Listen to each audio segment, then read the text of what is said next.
ang digmaang nagaganap sa outer space. Song Jinwoo versus gods ng mga universe. At mukhang dito talaga mapapatunayan kung gaano kalaking threat ang mga supreme being sa mundo ng mga tao. At mayroon ng duda itong Severo kung sino ang may pakana sa pagkawala ni Chahay-en. Kaya huwag na nating patagalin pa. Let's go! Nagsimula ang chapter na ito kung saan gumuguhit ang batang Soho ng isang itim na langgam at bago pa niya naiguhit ang cartoon character ni Vero, nauna niya nang maiguhit ang iba't ibang hugis ng langgam including toss, igris at bilyon. Biglang may napansin si Soho. Nakita niya ang paa ni Vero at dito ipinakita ang Ant King na nakasuot ng apron na parang ipinapakita talaga dito mga lods na hands-on talaga itong si Vero sa pag-aalaga ni Soho kung kaya't napatawa na lamang ang insekto dahil muli na naman siyang iginuhit ng young monarch. Kung kaya't siya ay napaluha dahil si Vero daw ay naaantig ang puso. Pagkatapos dito na nagising si Soho at panaginip lang pala ang lahat ng yon. Subalit siya ay nagulat dahil nasa loob siya ng hospital. Maya-maya, tinawagan si Soho ng kanyang uncle at napatalak ito sa sobrang pag-aalala dahil hindi niya inaakalang may biglang masamang mangyayari sa kanyang pamangkin at napatanong kung hindi ba ito nagkaroon ng matinding sugat. Dagdag pa nito na napakagulo daw talaga ng mundo at dapat hindi na ito mangyari ulit. Kaya kukuha siya ng mga awakened bodyguards upang bantayan ang kanyang pamangkin. Subalit napatugon si Soho na ayos lang siya at hindi na kailangan pa. Sa tingin ko mga lods, walang ibang uncle itong si Soho na may pera na kayang mag-hire ng awakened bodyguards kundi si Eugene Ho lamang, ang may-ari ng Ajin Company, ang anak ng isang mayamang chairman.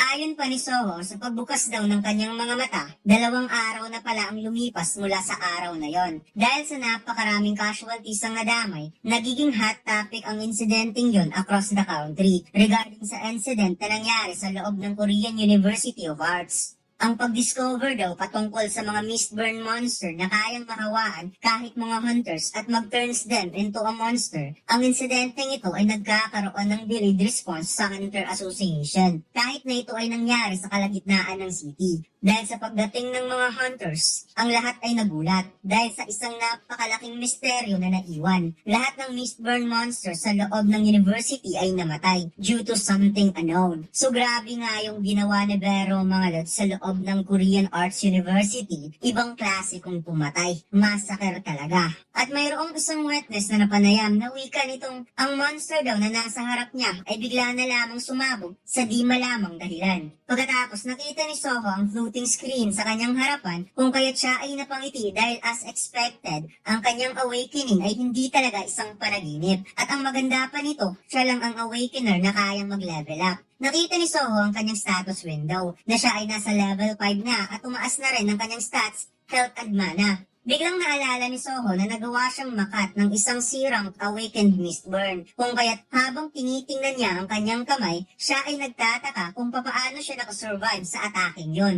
Biglang nagsalita ang kanyang kamay na wikang ito daw ay dahil tinapos niya ang lahat ng mga basurang Mistborn monster sa loob ng Korean Arts University. Nagulat si Soho dahil mukhang napakawerdo ang nangyari. Nagsalita yung kamay niya. Pagkatapos biglang pumasok ang shadow sa higaan at lumabas si Vero na wikang long time no see, young monarch. At bigla nang tumagas ang luha ni Vero dahil lumaki si Soho na isang kahanga-hanga at hindi na naman niya mapigilan ng sarili na maantig ang kanyang puso. Biglang napadilat ang mata ni Soho at isa-isang nag-sink in sa kanyang utak ang mga alaala na lagi niyang napapanaginipan na parang natipo ng mga nagkalat niyang memories at bumaha ito sa pagbalik at siya ay napawikang kilala niya ang langgam na ito. Naaalala niya nung bata pa lamang siya, ito yung isa sa mga dark creature na bumabantay sa kanya. Kaya siya ay napatanong kung bakit niya ito nakalimutan. Habang pinupunasan ni Vero ang kanyang luha, sinabi niya na siya ay naglalakbay across dimension upang makita ang young monarch. At si Soho naman hindi pa rin makapaniwala kung bakit nung bata pa siya ay namuhay siya kasama ang mga creature na ito.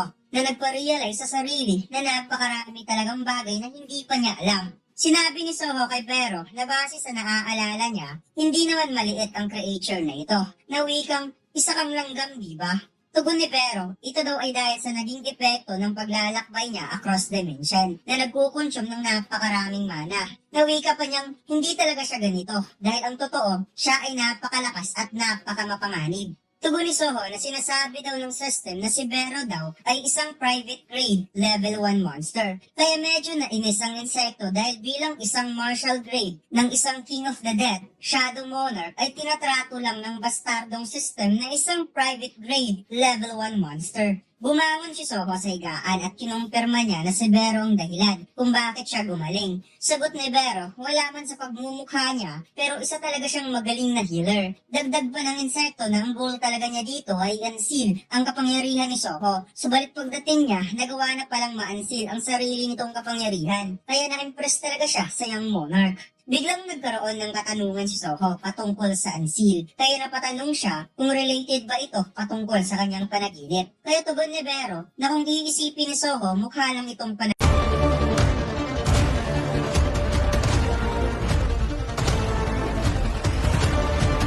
Subukan niyo maglaro ng One Online Single 4 Episode 7. Ang download link ay nasa ibaba. Maraming salamat, mga Lods. panaginip. Subalit nangyari talaga ito sa totoong buhay ni Soho. Napakalakas daw ni Soho nung naglaban silang dalawa. Kaya ang The Great Shadow Monarch, Song Jinwoo, ikinulong ang kanyang kapangyarihan including memories para lang magkaroon si Soho ng normal na buhay. Biglang napadilat ang mata ni Soho nang narinig niya ang pangalan ng kanyang ama, kung kaya't kinurot niya ang maliit na pisngi ni Vero dahil tama nga talaga ang hinala niya. Related ang creature na ito sa kanyang ama, na iniwan siyang mag-isa sa bahay. Natugon naman ni Vero na hindi naman daw iniwan si Soho sa bahay. Pumunta lang daw ng outer space ang kanyang ama. Napatigil si Soho at nagtataka kung bakit naman nagpunta ang kanyang ama doon sa outer space. Habang si Vero ay napakamot na lamang sa kanyang pisngi at napawikang sisimplihan na lamang niya ang kanyang paliwanag. Gumawa si Vero ng kakaibang projector image upang ipakita kay Soho na ang The Great Shadow Monarch Song Jinwoo na iniwan siya upang pumunta sa outer space ay kasalukuyang nasa malaking digmaan upang pigilan ng mga invaders na gustong subukang sakupin ang buong mundo. Kaya na-realize ni Soho na pinoprotektahan pala ng kanyang ama ang buong mundo. Na sinang-ayunan naman ni Vero na wikang yes against from Etarem, gods of outer space. Paliwanag ni Vero, ang mga Etarem ay nagpapadala ng apostles and invaders upang sakupin ang mundo. Naayon pa niya na nung siya ay pauwi papuntang Earth, nakaharap niya ang napakaraming kalabang monster across dimensions. The fact na nagkakaroon ng gates and monsters sa Earth, siguradong dahil ito sa malaking digmaan na nagaganap sa outer space. Kung kaya't biglang napatanong si Soho kung sumama ba ang kanyang ina kay Jinwoo. Nasagot naman ni Vero na hindi, na parang siya ay nagtataka. Paliwanag ni Soho na bigla na lamang nawala ang kanyang ina nung umalis ang kanyang ama. Kaya akala niya magkasama ang dalawa ngayon. Biglang nanginig sa galit si Vero at pinagpapawisan dahil hindi siya makapaniwalang biglang nawala si Cha Haien. Kaya malaki ang kanyang hinala na kagagawan ito ng mga apostles ng Etarem dito sa Earth na gumagawa ng evil trap. Napaduko si Soho dahil sa mga tinatawag na Etarem, ang kanyang mga magulang ay hindi makakabalik sa Earth. Kaya napatanong si Vero kay Soho kung gusto na ba ng Young Monarch na makasama ang kanyang mga magulang. Nasagot naman ni Soho, of course, habang nanginginig sa galit dahil ilang taon na siyang nag-iisa. Kaya paliwanag ni Vero na isa lamang ang paraan para makasama ng Young Monarch ang kanyang mga magulang. Na wikang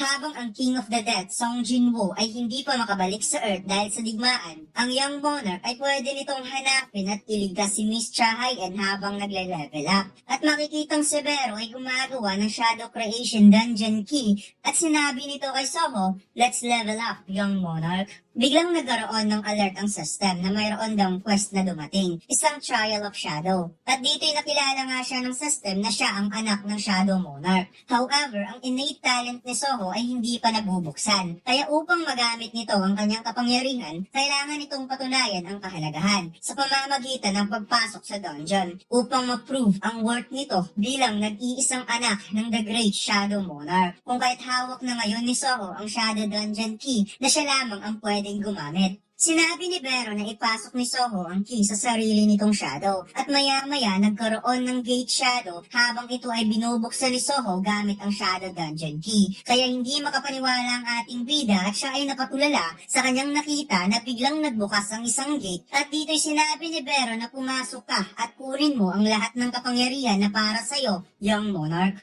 Biglang napahinto si Soho at napaisip patungkol sa kanyang mga magulang dahil hindi pa rin siya makapaniwala na mayroong digmaang nagaganap sa outer space with gods or shadow monarch. Lahat ng ito ay walang kwenta at isang nonsense lamang. Subalit kung ito lang ang paraan para makasama niyang muli ang kanyang mga magulang sa pamamagitan ng pagiging malakas, siya ay magle-level up kung hanggang kailan niya gugustuhin. Kung kaya't habang nakikita ni Vero si Soho, naaalala niya ang kanyang king nung inutos sa kanya ni Jinwoo na papuntahin siya sa Earth upang pakawalan ng kapangyarihan ni Soho. At makikitang suot-suot pa rin ni Jinwoo ang gloves nito nung siya ay pulis pa para itago ang nasunog niyang kamay dahil sa laban nito against Antares, the Monarch of Destruction. At dito'y habang nakaupo si Jinwoo sa kanyang trono, nilinaw ni Vero na ang ibig bang sabihin ni Jinwoo ay ang seal ng Young Monarch. Bagay na sinang-ayunan naman ng King of the Dead dahil ang invasion ng mga Itarim ay posibleng kumalat na sa Earth. At nilinaw ng maigi ni Jinwoo na ibalik ni Vero ang kapangyarihan ni Soho kasama na dito ang mga laala at protektahan nilang dalawa ang Earth. Dagdag pa ni Jinwoo na inaalaw na si Vero na gumawa ng sarili nitong pagpapasya depende sa sitwasyon. Kaya habang pinapanood ni Vero si Soho na pumapasok sa gate, siya ay napatanong kung ang kanyang pagpapasya ba ay susundin kaya ni Soho. Kaya sinabi niyang siya ay mananatili lamang sa tabi ni Soho at panoorin ang pag-grow ng Young Monarch. At dito'y unti-unting nagsasara ang gate hanggang sa tuluyan na itong nawala. Nagulat si Soho sa kanyang nakita kung kaya't siya ay napabuntong hininga at ipinaliwanag ni Vero na ito ang Land of the Dead kung saan ang mundo na hindi makakapasok ang walang permiso ng isang King of the Dead, Song Jinwoo, ang The Shadow Dungeon. And by the way mga lads, base sa context na sinasabi ni Soho kanina, na nung umalis si Jinwoo sa Earth kasabay ang pagkawala ni Cha Hae-in, so posibleng nung inihatid ni Kaizel si Cha Hae-in pauwi sa bahay, yun ang time na kinidnap si Cha Hae-in sa mga apostles ng Itarim. What do you think mga lads? Please comment down below. At dito lang nagtatapos ang ating kwento mga lads. So huwag mo sanang kalimutan mag-like, comment at mag-subscribe sa ating YouTube channel. At mag-follow sa ating Facebook page. Salamat!